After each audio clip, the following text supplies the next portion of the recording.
क्या आपने कभी सोचा है कि जिस माता सीता ने भगवान राम के लिए हर दुख सहा, वनवास झेला, रावण की कैद सही, आखिर उन्होंने अपने जीवन के अंत में स्वयं धरती में समाने का फैसला क्यों लिया?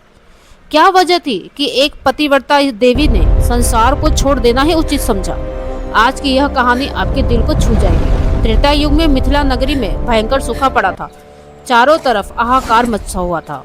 तब ऋषियों ने राजा जनक से कहा कि वे स्वयं खेत में हल चलाएं। राजा जनक जैसे ही धरती पर हल चला रहे थे, तभी हल एक जगह रुक गया।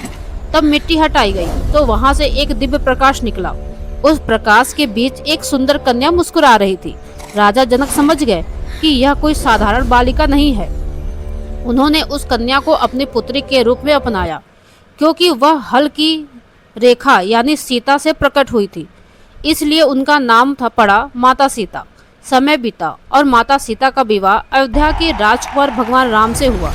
लेकिन विवाह के कुछ समय बाद ही उन्हें राजमहल छोड़कर 14 वर्ष का वनवास जाना पड़ा। वन में रहते हुए एक दिन रावण छल से माता सीता का हरण करके उन्हें लंका ले गया। अशोक वाटिका में रावण रोज उन्हें डराने लगा। सोने की लंका, सेवक, वैभव सब कुछ माता सीता के सामने था, लेकिन उन्होंने कभी रावण की ओर आंख उठाकर भी नहीं देखा। कहा जाता है कि माता सीता अपने और रावण के बीच एक छोटा सा घास का तिनका रख लेती थी, मानो वह कह रही हैं, हे रावण, मेरे लिए तेरी औकात इस तिनके से भी छोटी है।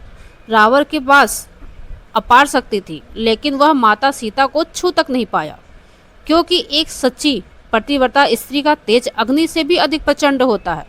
फिर वह समय आया जब भगवान राम ने रावण का वध किया और माता सीता को वापस अयोध्या ले आए। लेकिन समाज के कुछ लोगों ने माता सीता की पतिव्रता पर प्रश्न उठाना शुरू कर दिया। राजा होने के कारण भगवान राम ने अपने दिल पर पत्थर रखकर माता सीता को वन भेज दिया। उस समय माता सीता गर्भवती थी।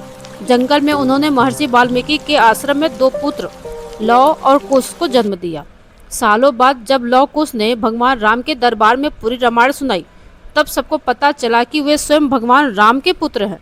भगवान राम ने माता सीता को वापस बुलाया ताकि पूरी प्रजा के सामने उनकी पवित्रता सिद्ध हो सके। लेकिन इस बार माता सीता टूट चुकी थी।